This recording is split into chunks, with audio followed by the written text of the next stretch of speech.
plastic surgery is kind of the last true general surgery type of specialty. We spend 6 years studying, and then when you start, you feel trained, you feel ready, and then it is still terrifying. It's frustrating because I just don't get why you would go from point A to point B without thinking about like patient safety. Some older surgeons are like, well, I've been doing it for 20 years this way. It's like, should you be doing it that same way that you've been doing for 20 years?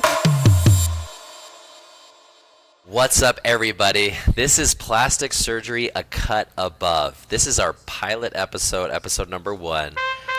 I am Dr. Chiddy, board-certified plastic surgeon, and this is my co-host, the co-runner of this, the founder of this as well, Dr. Sean McNally. All right, round of applause for everybody involved. So maybe, do you want to introduce yourself, and then I can do myself, and then we can just start going? Sure. A little bit about me.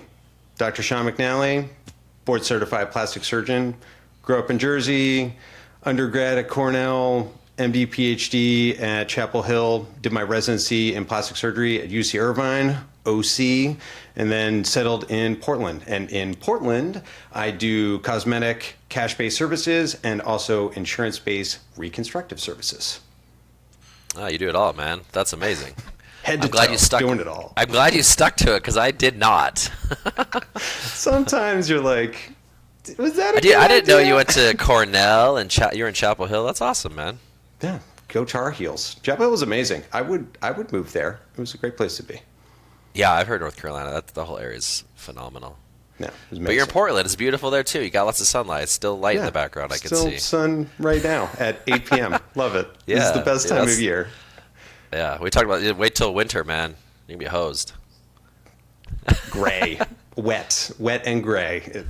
I don't think we weren't prepared, but we're making it work. It's gonna work. Yeah. So I'm Jerry Chidester, aka Dr. Chiddy, because no one can say or spell Dr. Chidester. I learned that in residency because when we used to have paper charts when I was at Loma Linda. Everything was signed, and no one could read my name or spell my name. And then, like, on the operative reports, they would dictate it wrong. So I started going by Dr. Chiddy not too long ago. I went to undergrad at the University of Utah, and then I stayed there for medical school for another 4 years. And then I went to Loma Linda in Southern California, so very close to you. You're UC Irvine. And then I went to USC and did a hand fellowship there for a year, and then came back to Salt Lake City, Utah in 2018. So I've been here almost 6 years. You and I, Sean, I was thinking how we met. Like, we met through mutual, like a colleague, Dr. Elise, but she had introduced me to you guys, and I knew Chris Elstrom, but, we studied our boards together, so we mentioned we're both board certified, and we became board certified because we studied together. I think you helped me out a lot, dude. You helped me. You pimped me, and... I don't know. I think it was mutual help. I don't think it was just a one-way street for that.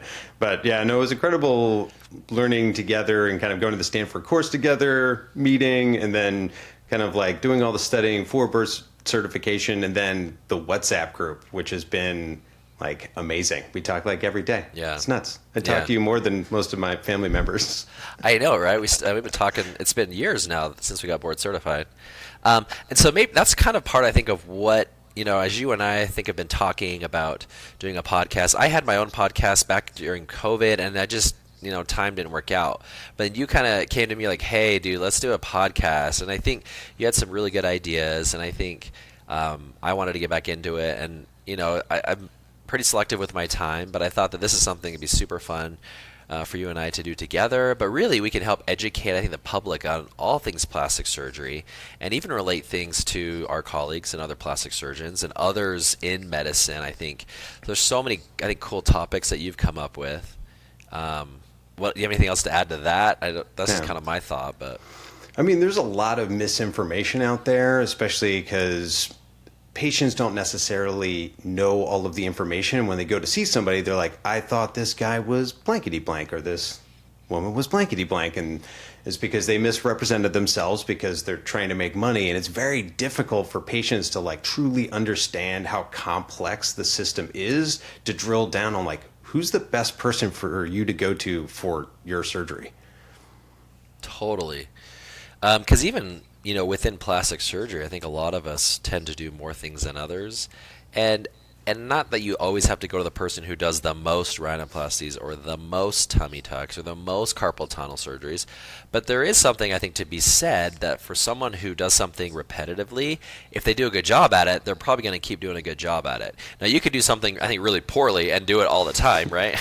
But I think you're right. There's this whole vetting process where it's like, how do people navigate that? And I think social media can be helpful, but it can be very deceiving too.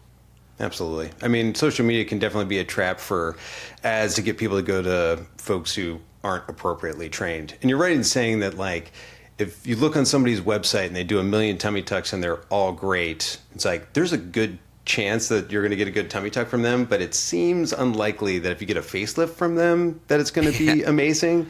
But there are like that rare surgeon who's just like a surgeon. They're just like good at it. They like truly understand like everything. But that's like, it seems so rare. It's like everybody really drills down to the things that they are kind of best at. Totally. When I started my private practice, when I left California, came back to Utah, I thought I wanted to do everything. I was still doing hand because I did a hand fellowship at USC. So I was doing trauma hand, replants, all that stuff, revascs, bone fractures. And then in the daytime, I was doing, the mommy makeovers, breast surgery, and I was trying to build my practice. Then I started doing facelifts and rhinos. I was like, I just want to do it all. But then as I started doing it more and more, I kind of niched myself down. I stopped taking call because I got old and tired. So I didn't want to be up all night. And then, I was like, I just want to focus on, kind of the breast body. And I've learned to love that. But I think what's cool that you, Sean, what you do, I mean, you, like I said, you still do reconstruction. So you're kind of doing everything still, which is super cool. Yeah, from day to day, my day can be totally different. And I think that's one of the interesting things. I get a question a lot like, what is your favorite surgery? And the answer to that is, man, on what day? Honestly, because some days I'm like super amped to dive in on just like a gigantic mommy makeover. It's going to take, 6.5 hours. I'm going to be sweating the entire time. And it's like, I'm very excited about that. And then other days I do like 5 carpal tunnels and it's like, it feels like 40 minutes of work for the entire day. It's mostly just surgical turnover. I'm like, that's pleasant as well. And every single one of those patients is going to do amazing and feel super duper happy. So it depends. I have swings on it, but I really enjoy the variability in my day. So it's like tomorrow I have carpal tunnel and I have fat grafting and I have a top surgery and I have a breast reconstruction. So it's just a lot of different things going on. Yeah, keeps it interesting. Yeah. I think, they always talk, you think about all the different subspecialties in surgeries, even specifically. I mean, plastic surgery is kind of the last true general surgery type of specialty because we're doing everything, like you said earlier, head to toe, any age, any gender. It can be reconstructive, it can be aesthetic. And so it's nice that as surgeons we learn all of it in training, or almost all of it. You have to be able to graduate and to be able to get board certified. But then you can really kind of pick what you want to do. That's what I think I love about our field. It's never boring. Like I'm never bored. And even if I'm doing mommy makeovers or breast surgery, I'm constantly trying to find ways to innovate and improve my own techniques and kind of push the envelope forward. That's what I love about plastic surgery is innovation. Yeah. I also think one of the nice things is you can always pivot. I feel like there's a lot of surgeons who are in a position where they're kind of in a job doing not necessarily what they want to be doing. They feel trapped. And for you, if one day you're like, you know what, I'm over the mommy takeovers. I can't do it anymore. I'm going to get a job at Kaiser and like do breast reductions. It's like you totally, absolutely could do that. It's like you have the ability to pivot to something a little bit different if that's what you wanted. I think, like if you think about any other specialty, like I can't be a neurosurgeon and be like, I'm going to pivot. I'm just going to go like do different types of neurosurgery. I guess you could go do like, some of those insurance cases or what are they called through like, legal stuff. But there's really not much room, or even anesthesia, like there's not much pivoting. I think plastic surgery, like I said, you can pivot. You can go to a hospital, you can be academic, you can be on your own. There's so many things you can do, which I think just makes it super interesting. And like I said, I think I have severe ADHD. We'll see how long I last on this podcast. No, I'm just kidding. But I'll have to replace you. Yeah, I guess somebody else here next week. No, but I really think this specialty has kept me like very well like entertained in my own specialty. I love it. Like I really do love it. I just love it more and more. Although when you talk about neurosurgeons, right, neurosurgery is a surgical subspecialty that you then can get board certified in cosmetic surgery if you do a fellowship. Okay. So, So yeah, you you've could do a talked about fellowship, this. and then you could do what we do. Yeah, I don't think there's any like 1 year like neurosurgery. It was like, hey, I'm just gonna go be a neurosurgeon. You know, you probably could, but like, okay, so why is this, dude? Why do you think that like a neurosurgeon or a OBGYN or a general surgeon, family practice, why are they wanting to do cosmetic surgery? Cosmetic, we don't call it cosmetic, we call it aesthetic surgery, but they call it cosmetic. Like, why is that, dude? Money. I mean, I feel like these are some of the people that can feel trapped in their job, and they're like, hey, it looks nice over there. Maybe I should make a change, do a 1 year fellowship, and then I can just do that instead. I mean, and that feels attractive. I would probably consider it if I was a neurosurgeon. I didn't see a lot of like super happy neurosurgeons. Apparently there's a few here and there, but for me, it's really, really tough, super stressful stuff. And if you're getting burnt out and you want an out, I mean, that's a decent out. Totally. I think, you know, nothing. Obviously, like we all go to medical school together. We all get exposure to a lot of different areas, and you know, I can see occasionally some people say, "Hey, you know, I actually didn't know much about plastic surgery, and that's what I want to do." But I think, you know, so people try to find different avenues. But I totally agree with you. I think the majority of the reason why is they look at it like this is a cash pay system, especially if you're doing aesthetic surgery or what they call cosmetic surgery. You know, people are coming in paying cash, paying ahead of time, right? Insurance is the opposite. It's like you go do a case, you may or may not get reimbursed. It may take 90 days, may take 6 months. And you think you're going to get $800 and you get 400, right? And so you can see this where people just get frustrated with, you know, what they are doing day to day. And I see how that's enticing to do that, but patients don't know that. And the problem is there's so much deception that happens because they don't want people to know that they're not actually plastic surgery trained.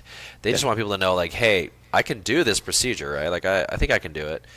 That's what's scary to me, and that's why I think you and I are both constantly trying to educate online. Like, you guys, like, you need to know their credentials. What did they train in?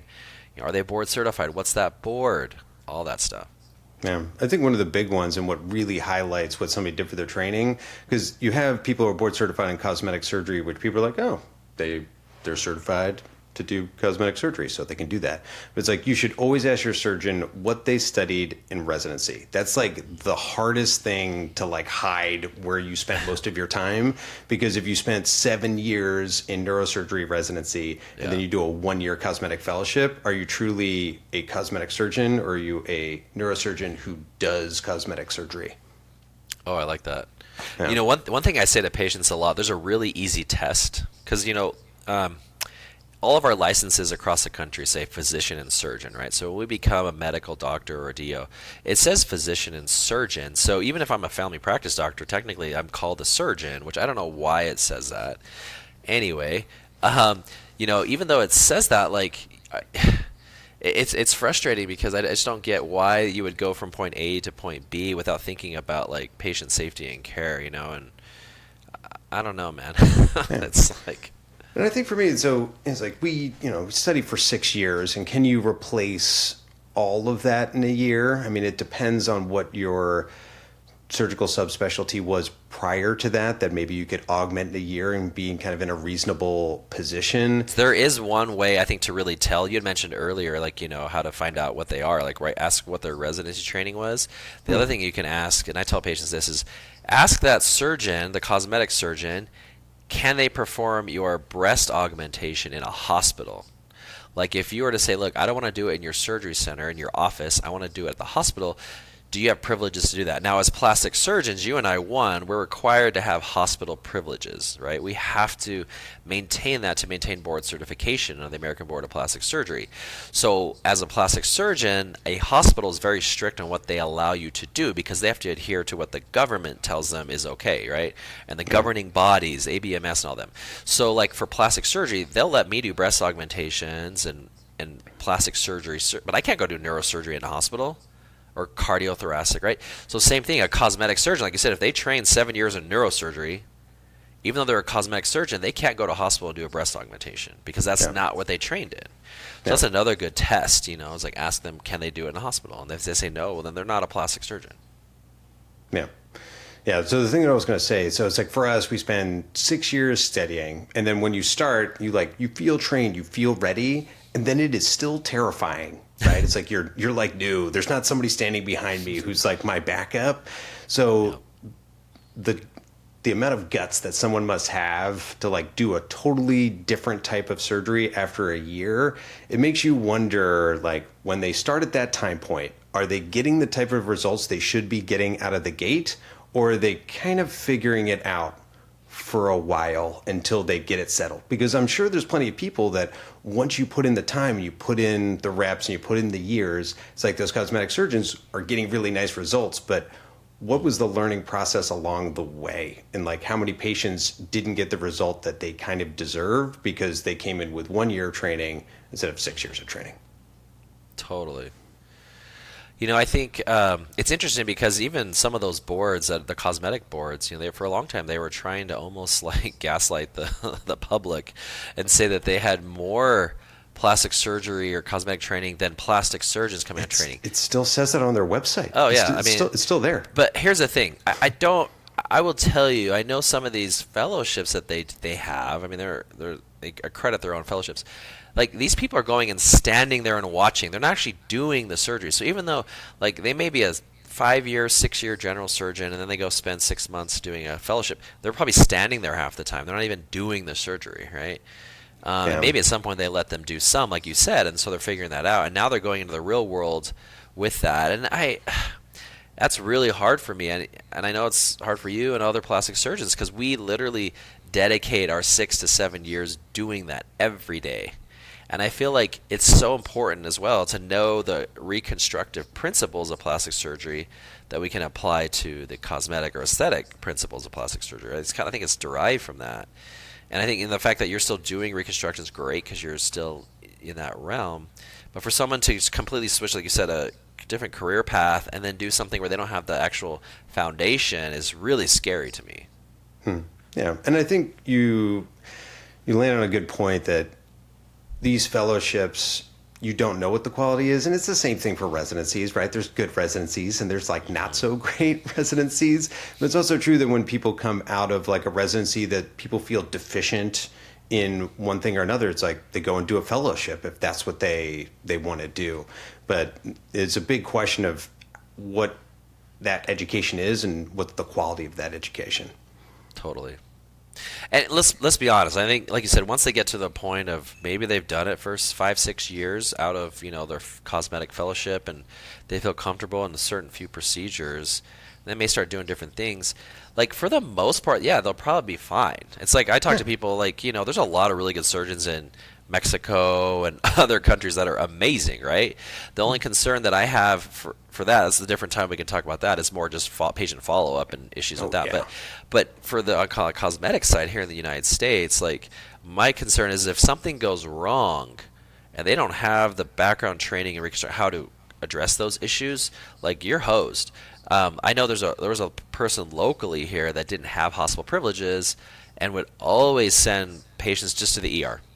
And I know because I was on call. I was taking a call, for this big hospital. I'm a plastic surgeon.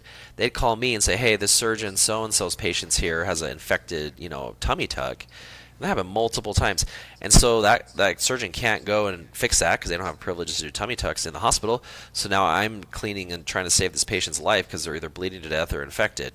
And that's just, to me, irresponsible. You're not able to offer the full spectrum of care for that patient, and you don't tell them that. Like, I don't know. Maybe people would still pick them. I don't know.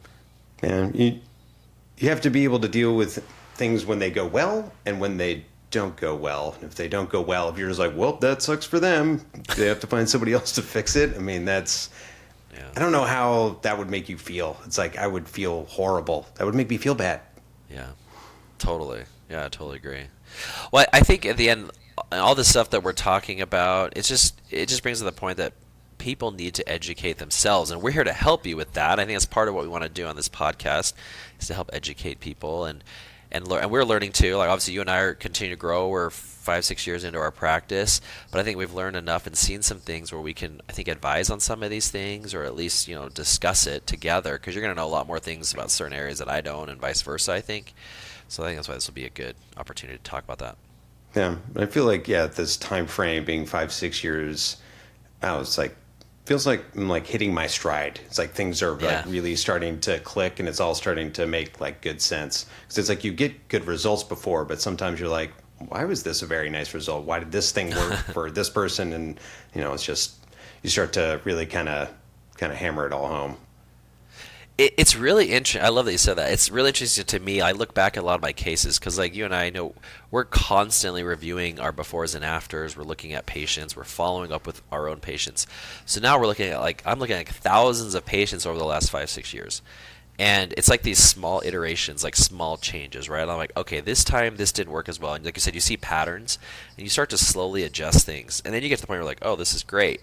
But then you're like, I want to try something else to get it even better. And then so you were constantly, like I said, these small incremental changes. But I think after about 5, 6 years, when you have enough volume consistently, like I said, now you can just have very consistent results, very much more predictable results, I think.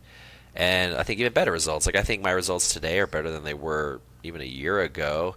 And I feel like if we're not constantly trying to get better, like we're doing a disservice to our patients. Yeah. I mean, if you're not looking at results and finding ways to improve, it's like you're just stagnant. It's going to end up being an issue long term.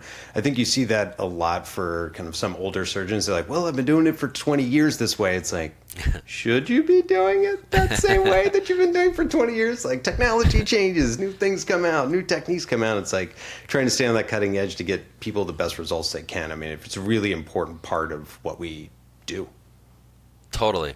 I mean, I know some older surgeons who are just like still at the forefront, right? Like I was just in Vancouver at the aesthetic meeting, and I sat, Dr. Posner, I was with him, and oh my gosh, like he's so experienced, but he is just still constantly looking to innovate, and I love seeing that because I think, whether they're young or old, like some of us are just like fine with being where we're at, and that's fine, but like, is that the best thing for your patients? Maybe, I don't know. But some people also treat this as like, come in, clock in, do my cases, go home, right? Like everybody has a different drive or passion.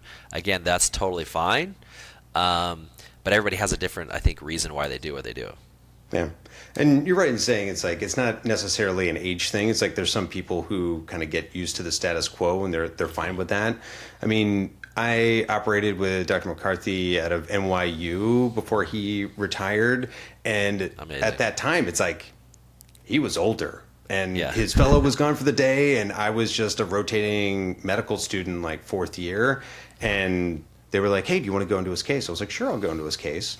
And his case was like a 6-hour, like kind of like total facial like reconstruction for this tiny, tiny baby that started like nearly alien appearing. And at the end, like a human child, right? It was absolutely transformative, life-changing. When the parents came in, they were crying. I was just like, this is truly impressive. And he was just doing it for decades, right? He was just amazing. So cool. I think of I've talked about this with my wife. Like, I think of, like, when we look back at our career, like, what impact were we looking to make, and did we make that impact, right? Because I'm like, if you think of, like you said, that like every patient that he did, right? Like it adds up over time, and who does that affect, right? It affects more than just the patient. And that's like, for me, I think what's most fulfilling for me is not just doing that surgery and helping that person along their personal journey, but seeing how that affects the people around them too, And so I think it's not just affecting one person for that surgery. So maybe you did 1,000 surgeries last year, but you're affecting, I think, tens of thousands of people. And so you think that over a career span, like what you can do, I think it's super powerful, but it's also a responsibility. It seems kind of heavy sometimes, right, to try and help people. You can't do it all.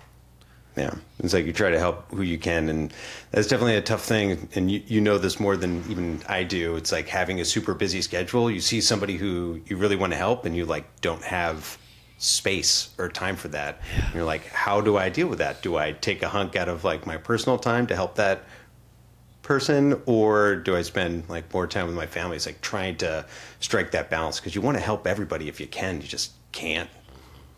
Totally. Yeah, I think and you were probably this way early on too. Like you just, like I said, you want to help everybody. Like I would, I'd go on the weekends, I'd go at night, and then I start Oh realizing, yeah. you start to personally burn out a little bit. And if you're not at your full capacity, I realize I can't treat people at my full capacity. And so, and same with my family, like if I'm ditching my family to do this stuff.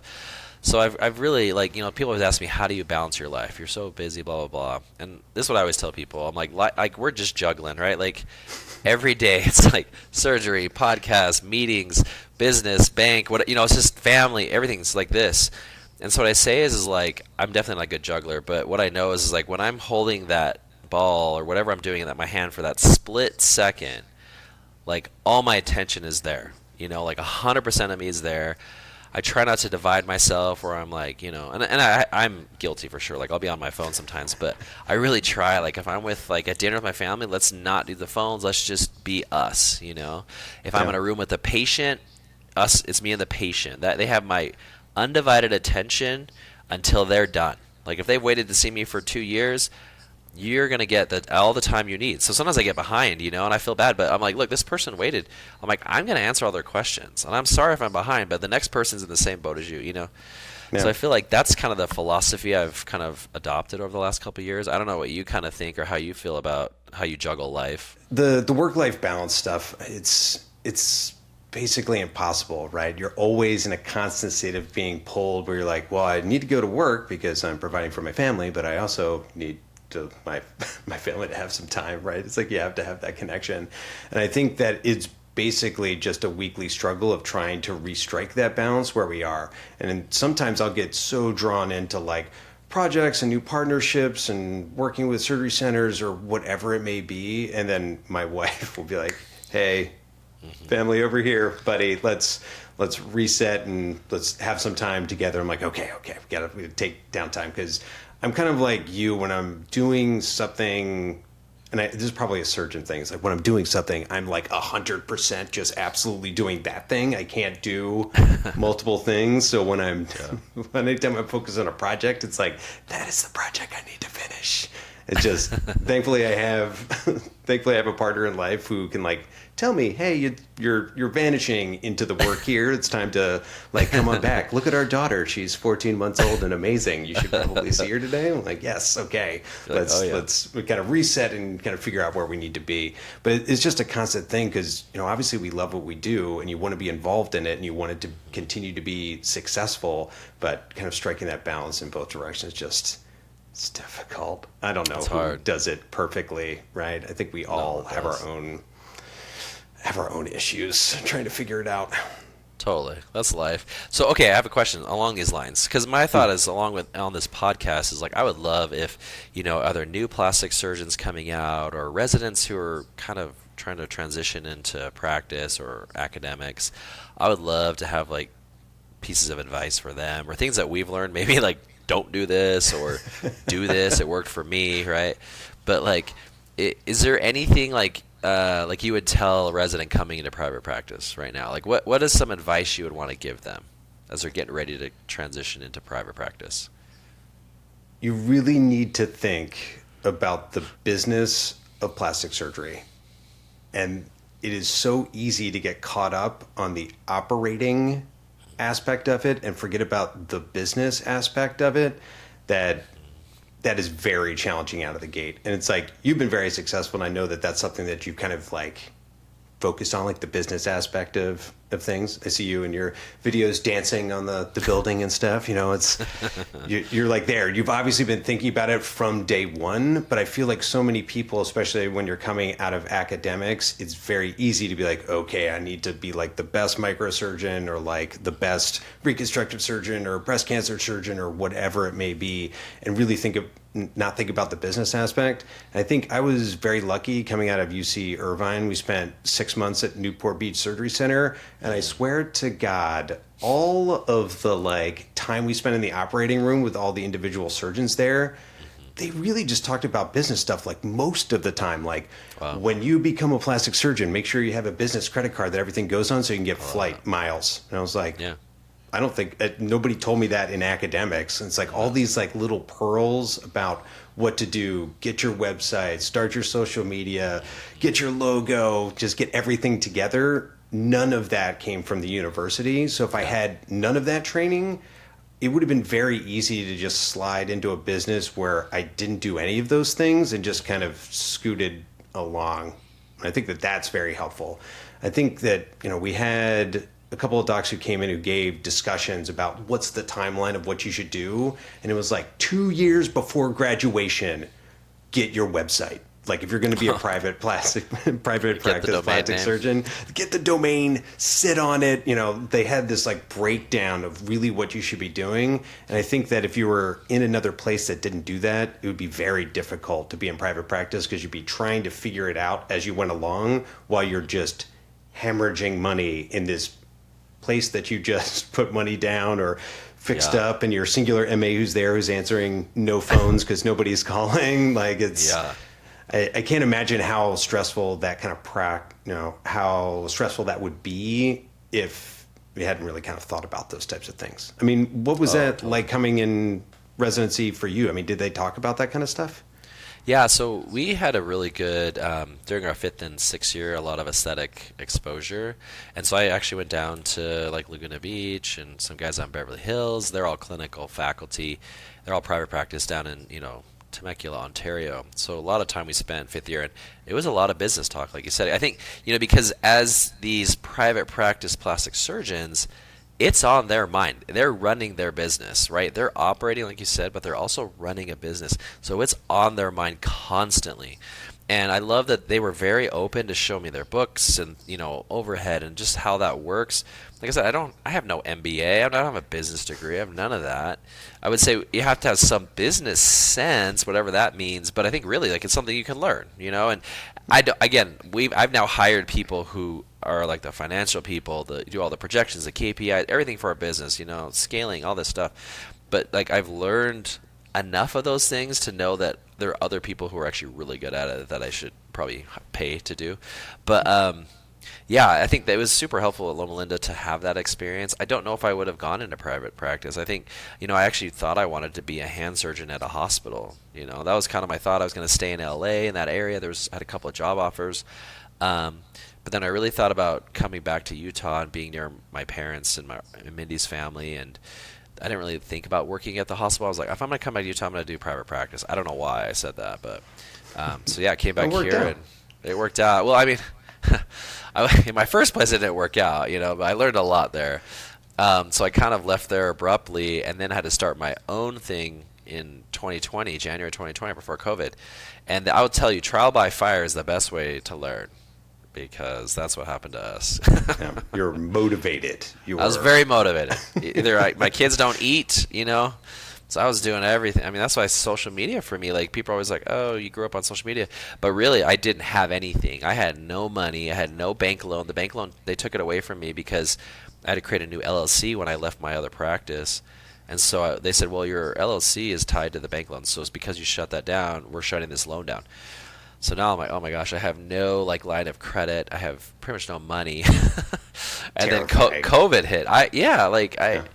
So I like, now I look at this building that we're building, and I have 2 associates, and we have an amazing team and spa. I'm like, I never envisioned it being here, but I honestly, I could not have done it alone. Like, first off, my wife is amazing, and she makes this all possible. But then we just really surrounded ourselves, I think, with just very key, intelligent people, way smarter than me. That's, I think, the only reason why I'm successful. Yeah, you're gonna have the right people for the right job. And when you're starting out, you're basically doing it solo. It's like you and like one MA kind of making it happen. And then as things start to go forward, you're like, okay, I need a clinic manager, I need a DOO, I need like a CFO, I need somebody to deal with all of this, because now I am entirely too busy to deal with all the little day-to-day stuffs. Yeah, I think because like you had said this earlier, Sean, it's like as surgeons, like, I mean, our main thing is operating, right? Like, we need to know the business, but to generate revenue, if we're not operating as a surgeon, we're not generating revenue. So, early on, I'm like, keep my head down, operate. But then as I started, like, got to where I wanted to be busy-wise, I'm like, I need to figure out other strategies and ways to produce income in this practice that doesn't rely on me. Because if I break my wrist snowboarding, or something happens, I can operate like we're hosed again. So I think it's important to think of different revenue streams. And that's what we've been trying to do as we're growing. And I think you kind of brought that up. As you're talking with all these other people you're hiring, they're going to help you in those things, but you don't have to do it early on. Like as you scale, though, that's when you start to look at those things and those opportunities.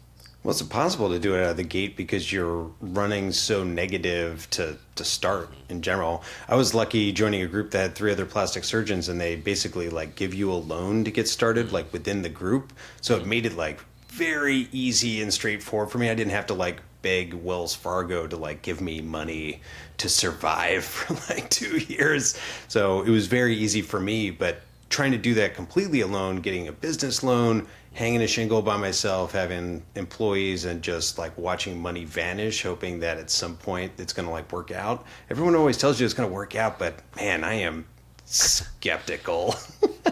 Yeah. Well, I think in the day you got to invest in yourself. Like, of all things, like you're the best bet for yourself because you know yourself and what you're capable of and what you're willing to do, So I always, that's my first 2 years. We just invested back into our business, into ourselves. And I think that's the only reason why we got to this point is because I just put everything back in, invest in. I never didn't pull it out. And I don't know.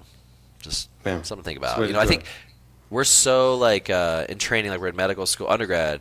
Maybe you can have a job, sure. Medical school, you really can't hold a job, right? You're just studying all the time. Then you go to residency, you make barely like under minimum wage if you're counting how many hours you work, right?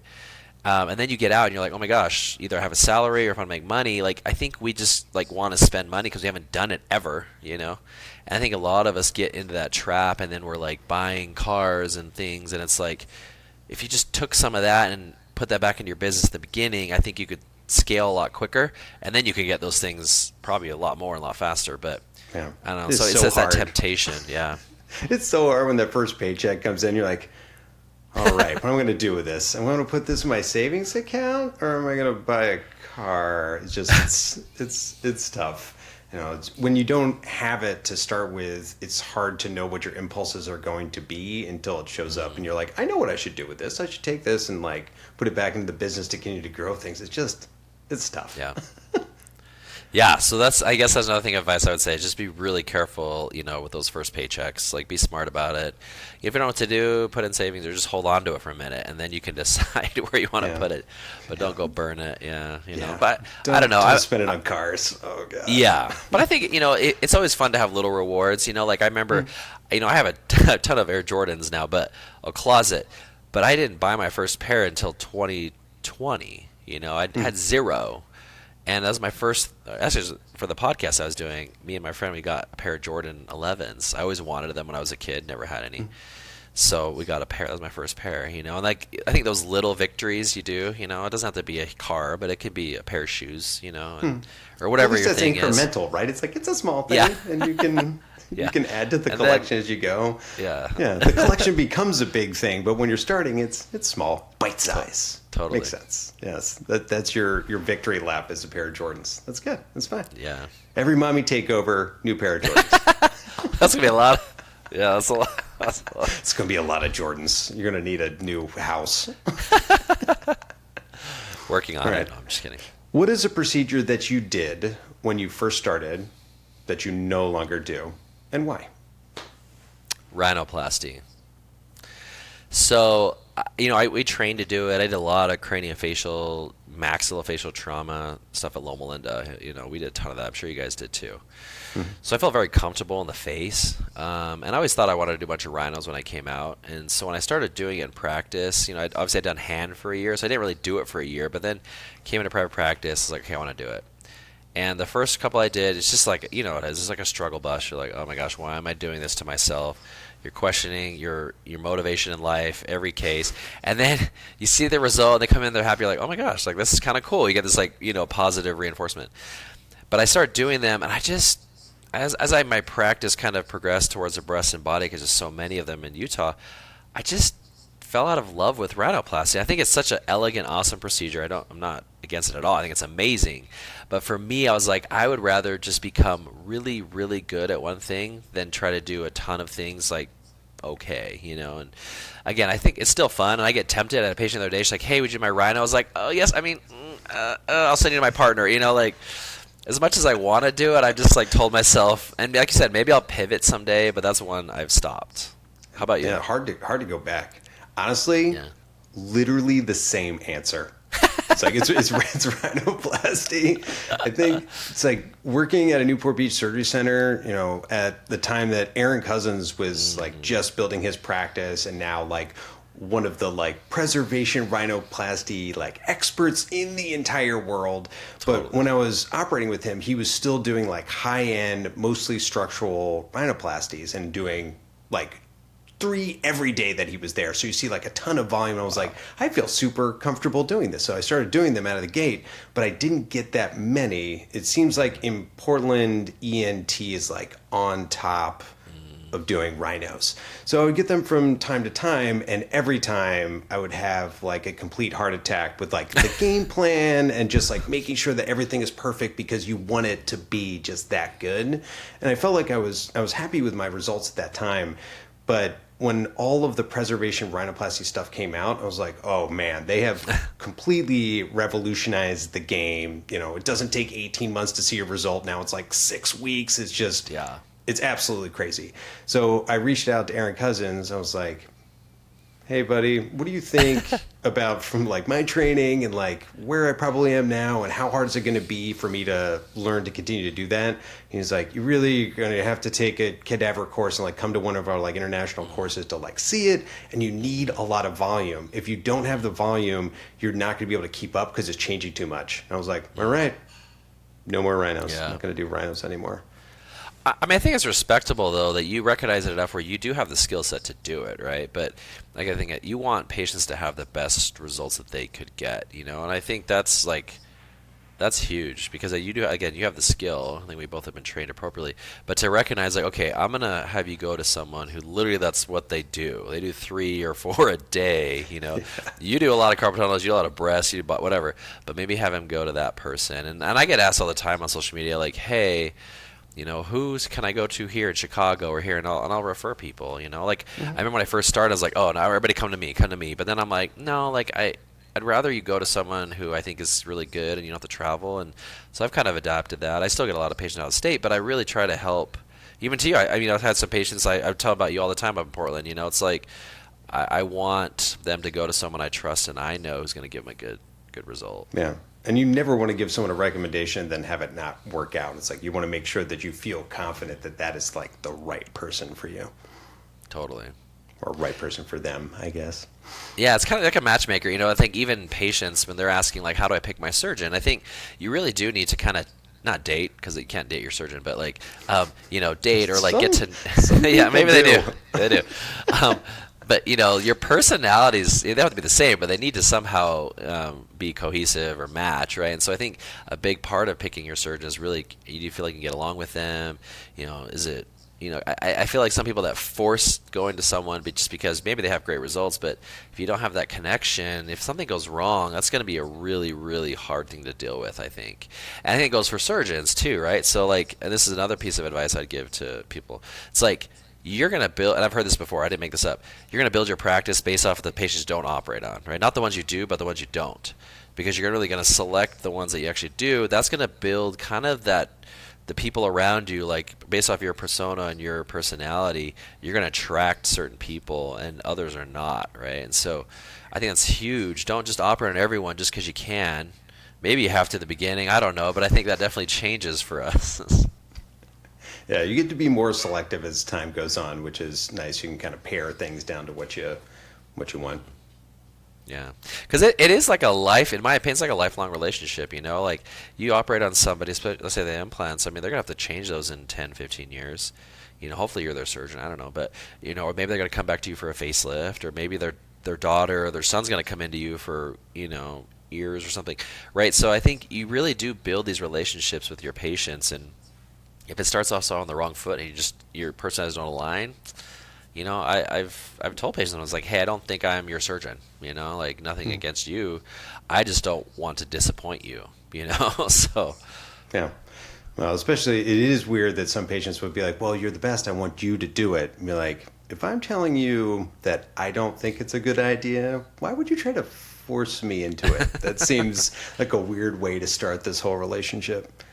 Yeah, I talked Totally. about this on my Instagram. It's like, go into your consult. It's like, feel out the vibes, right? It's like, is this the place? Is this the person? Regardless of like the reputation and the reviews and the recommendations. If you go in there and you're like, I don't think this person and I like get along. It's like, do you want to create that relationship, which is kind of unbreakable for a period of time where you have to be together. So if you're in there and you don't like the surgeon personally, it's like they may be amazing, but God forbid something happens, it's going to be so difficult for you to connect during that time. And it's so important to have that connection so people can feel safe to kind of work through whatever needs to be done. Totally. So here's my thought, and there are people, obviously, when I started doing social media for plastic surgery, and I started out like, I got a lot of backlash. It's like, why are you doing this? But I Why are you dancing? really, Why are you dancing? yeah, Jerry? why are you dancing? But I'm gonna tell you why. Because what I found is like, like I said earlier, like it draws people to me in my practice that are okay with that. Like if you don't want a surgeon that dances, maybe you want a surgeon that plays the guitar or does finger painting. I don't know. Um, but if they don't post, but you don't know. I mean, it's fine. But like, I'm gonna draw people to me that based off my personality, they're gonna learn that before they even come into the office. So when they come in, there is no dating. They've already been like dating and figuring you out before they've even called or met you. Whereas like in the olden days, it's like Yellow Pages, open it up. Oh, I've heard of Dr. So-and-so, go in there. And you were like, ugh. The guy tells you what he wants to do, and you're like, okay, fine. Like it's just a very different relationship. I think nowadays it's really like people are looking for someone who's going to match their personality. And I think that's great. I think in this market, in this day and age, like you should be empowered to pick your surgeon. And then to do that, you just got to figure out who they are. And I think social media is a huge way to do that. So, Yeah.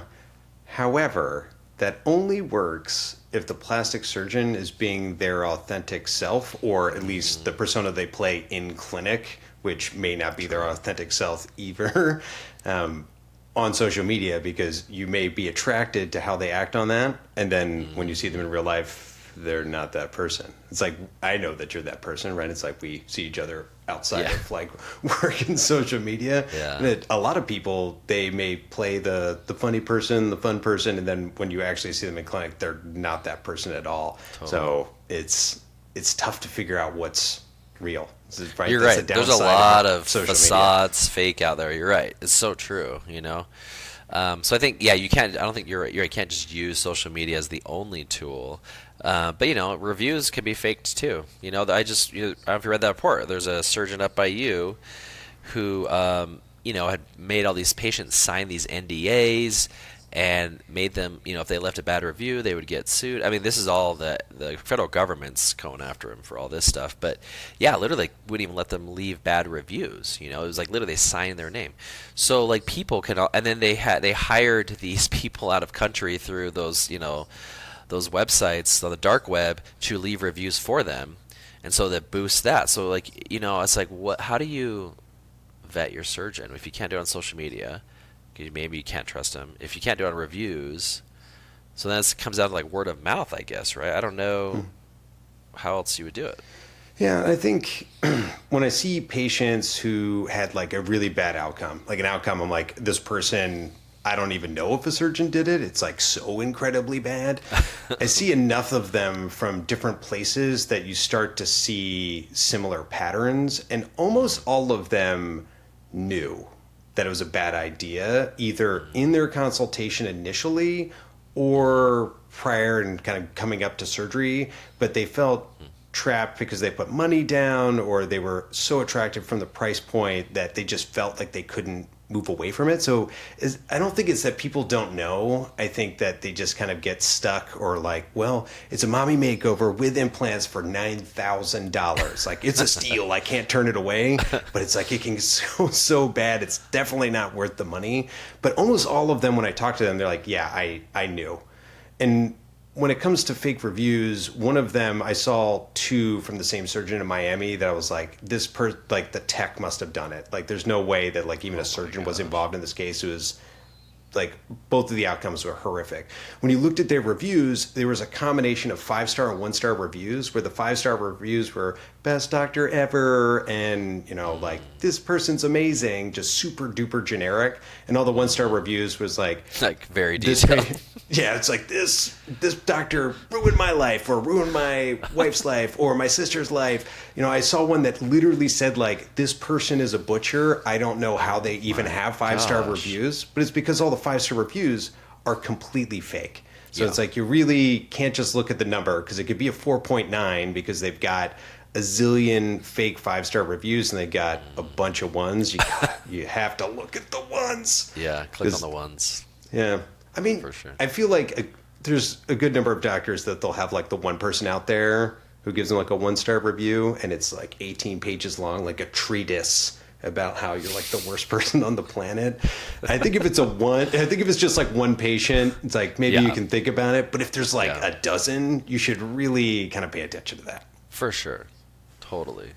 I think one of the best, I saw a quote today, I'm probably going to slaughter it, but it was essentially like, you learn the most from the people that are the unhappiest, like in your business, right? So like if a customer has a bad experience, you're going to learn way more from them on how to improve your business and what you're doing than from someone who, either was mediocre or had a great experience, because you may hear from the great experienced people. Sometimes they're super awesome and they'll, leave a review, but a lot of times they don't.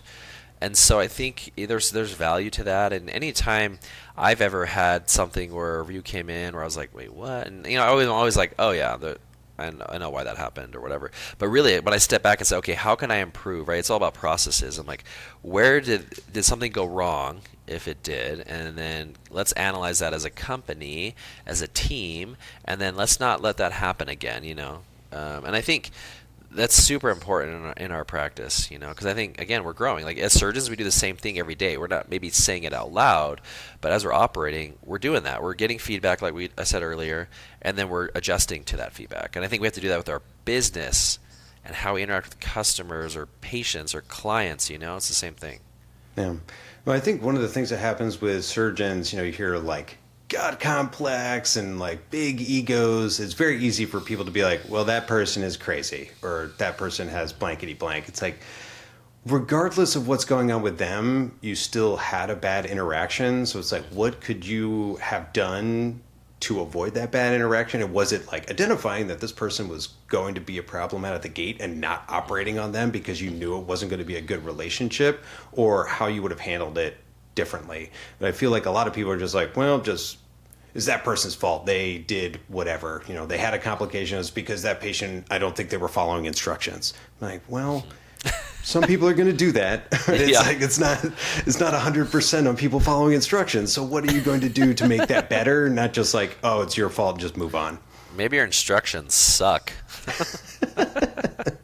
Have you hammered it home? Do you have people calling them to make sure they're following the instructions? Yeah. No, it's, people are missing out on learning opportunities because they're forgetting to like really dive into it. They just blame the patient and move on, right? It's like the two classics, or I guess it's 3 classics for like surgeons to blame, right? It's like blame anesthesia, that's a classic. Blame previous surgeon, also very common. And blame patient. Like if you have any one of those 3 to be able to blame, then you're not culpable. You just like move on, easy. I feel good. That's all that matters. It's like, don't try to make it better for anybody. One thing you talk about blaming other surgeons. I think, I think of our community, especially plastic surgeons. Like, and you think of your community, and then I think of mine. It's not very big. There's like 70 board certified plastic surgeons like in my area. There's not a ton, but it's a small community. And I've had, obviously there's kind of this incestual thing where some patients have had surgery somewhere else, they come to me, their 3rd surgery, or maybe they've gone somewhere else, vice versa, whatever, right? Like I never would say something bad about another plastic surgeon to a patient, because I feel like that could always come back, right, and hit you and get you in the butt. And so that was like a personal goal when I came here. I'm like, small community, like I will never say anything bad to a patient, even if I think that was the worst result I've ever seen. Like I would never be like, oh my gosh, you need to go sue that doctor. Like I would never say Oh that, yeah. you know? Oh my God. Yeah. Right? But the sad thing is that's not reciprocated many times, you know? Like It's always other true. surgeons don't have that. But I feel like if you always take the higher road, right? If you always try to be like the person who's going to have integrity and be consistent, like that will pay off over time. You may not see it today, but you'll see it in the next 5-10 years maybe, you know? Yeah. And we always see people, weeks, months, years down the line. It's like, I wasn't there for the whole thing, right? It's like sometimes things happen. I don't know how it was handled. I wasn't there for like all of their visits. So it's really hard to judge them at that time point because you just don't know how things went down, especially when you're talking to just the patient. Because of course, whatever discussion they're going to have is going to paint them in the best light. It's like maybe they didn't follow their post-operative instructions. Maybe they were doing something that they shouldn't be doing. So it's a little hard to pass judgment even when you see something you're like, wow, I don't know how this result occurred, Yeah. but you and I we're figuring it out. Yeah, I love that. I think it's being constructive, not deconstructive. I think in those scenarios is awesome. Yeah. It's like don't focus on bad mouthing people when you could be focusing on how to help Yeah. out. Yeah, it's too much energy. It's like, I think all the time, it's like, a lot of time I devote is like, how do I grow my business, my practice, how do we improve our processes? But I'm constantly thinking of like another surgeon. I'm like, oh my gosh, he's busier than me, or she's, better surgeon than me. If we're always like focused elsewhere, you're not like looking inward to really grow yourself and your business. Like you're kind of wasting your time. Like time is valuable. One thing I'm learning, I'm 42 now, it's like last year at 41 I had a midlife crisis. Like at 40, I was like, oh, this is fine. But 41, I was like, it hit me. I was like, oh my gosh. I'm like, my life is half over probably, And I had this moment, but I realized like time, time is so invaluable to us, and it comes back to the full circle at the beginning, talk about juggling things in life. It's like, we only have so much time left. Really, there's a finite amount of time that you and I have, all of us have. And it's like, how do we want to be remembered? How do we want to spend that? And like, how could we be the most effective, human being possible, I think, to help others, for me, is the question. Yeah. I don't think I've come through like midlife crisis yet, even though I'm the same age of 42. I think that I'm like still just like on like. Well, you're probably going to live pathway. to be 100. So when you're 50, you'll have you got 8 years, bro. I got 40 left. You've set the time limit on all of it.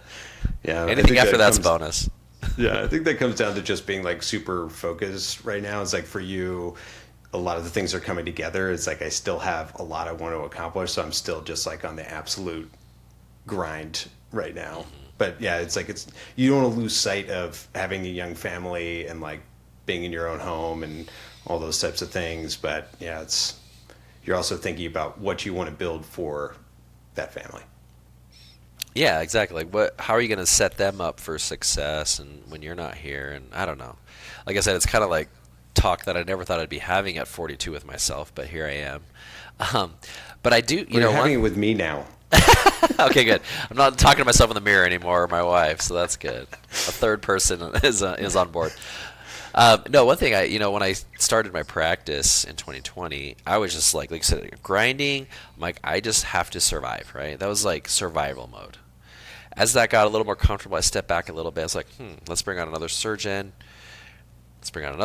And my vision, like I kind of, instead of looking down at the ground, I started looking up, and I started looking out.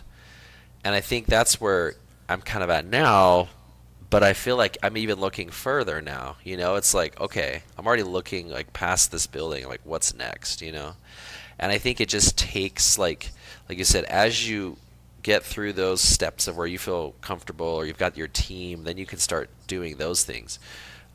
That's been the most exciting part for me at this point, but still got a long You just ways have to have go. the bandwidth for it, right? If you're doing everything and working constantly, you don't have the ability to really look forward. Yeah, totally. Thanks, man. That was awesome, Sean.